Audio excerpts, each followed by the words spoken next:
soir, l'émission avec les dernières actus à ne surtout pas rater. On suit David dans les rues tokyoïtes pour ne rien rater des infos japonaises. Le meilleur des festivals de rue, des concerts ou encore des conventions, c'est dans les news Nippon. Et ensuite, on revient en France avec les dernières infos collectées par la rédac. C'est parti.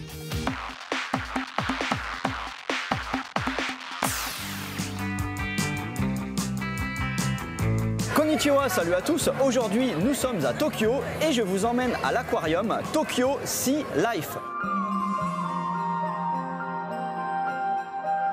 Alors nous sommes près du parc Kasai Rinkai et cet aquarium a ouvert en 1989, je ne le connaissais pas et si je suis venu aujourd'hui c'est tout simplement parce que c'est un des rares jours de l'année où l'entrée est gratuite, mais ça c'était une erreur colossale car il y a un monde de fous, mais enfin tant pis, je suis sûr que l'on va voir plein de jolis poissons.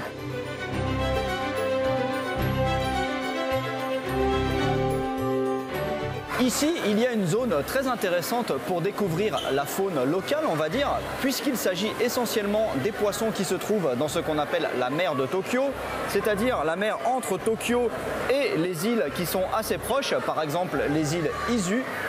Et ce qui est très original ici, c'est qu'on peut regarder les poissons soit d'en bas, soit d'en haut, vous voyez comme ici. Personnellement, je n'avais jamais vu un dispositif pareil, je trouve ça super.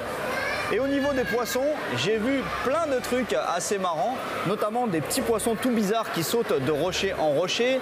J'ai vu également des seiches, une très jolie tortue, des énormes homards et aussi des poissons vraiment colorés, ça m'a surpris. Ils sont de la famille des Japanese Anglefish. Me demandez pas le nom en français, je ne le connais pas.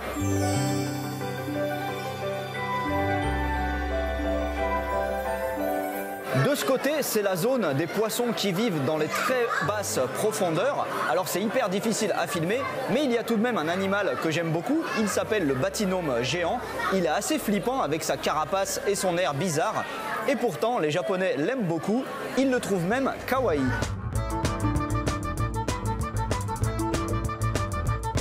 Derrière moi, il y a la salle réservée aux poissons superstars entre guillemets du Japon, Maguro, alias le thon, que les Japonais consomment malheureusement un peu trop cette année. Ils ont encore dépassé leur quota de pêche.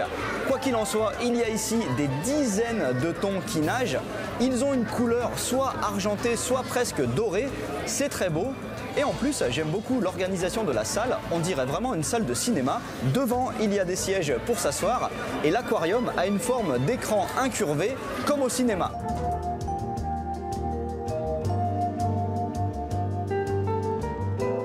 Voilà, il n'était pas immense, mais tout de même bien sympa cet aquarium. Par contre, on ne m'y reprendra pas à venir un jour où c'est gratuit. Il y avait beaucoup trop de gosses partout. Allez, à plus. Ja ne.